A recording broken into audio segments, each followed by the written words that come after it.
MELUSAS REVENGE.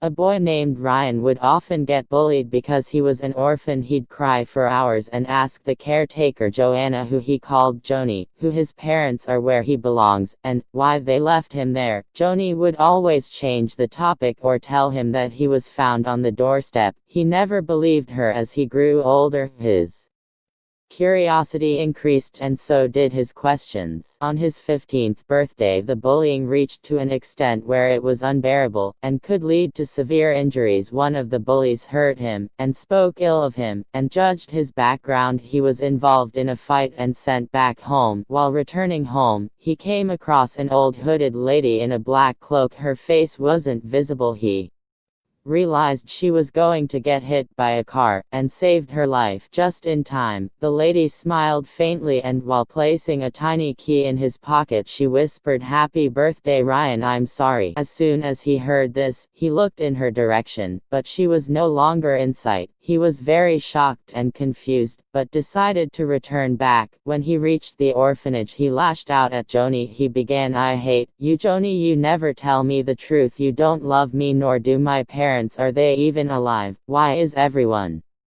doing this to me? Just tell me for once." After hearing this, Joni went back inside and came out with a big wooden carton. She placed it before Ryan and explained, "Your parents left you here when you were around 1 year old. They wanted to protect you. I don't know who they were, and from what they were protecting you, but I can tell you one thing for sure. They loved you more than anything in this world and wanted no harm to come to you. So they left you here. Before going, they told me to give you this carton, because they wouldn't have been alive to give this to you themselves. They told me to give it to you on your 15th birthday, and that day has finally come." Then Joni brushes away a small tear from her left cheek, and turns and goes back inside. Ryan felt extremely sorry about accusing Joni and lashing out at her, as she was just doing what she was instructed, but at the same time, he was delighted to know that his parents loved him. He opened the carton to find a small box with a keyhole to fit a really tiny key. He fails to open it, so looks further into the carton, and finds a few family pictures, and a note. The note reads, "Dear son, we love you and hope we could meet you on your special day, but we can't, and we're sorry for that. We are probably dead, but wish you a very happy 15th birthday. We're glad we could protect you from Melusa. Love, your parents, Anne and Mike." Cake. He was overwhelmed by the fact that his parents loved him, but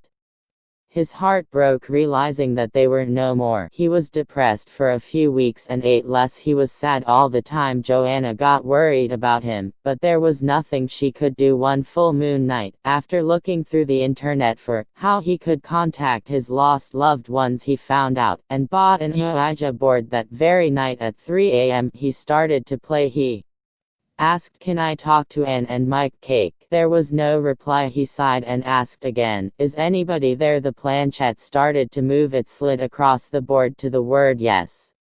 Ryan got excited. "So are you my parents?" No reply. "Who are you?" No reply. "Answer me, are you my parents?" Just then the planchette slides to the word "no." To be continued. Like, subscribe, and share for part 2.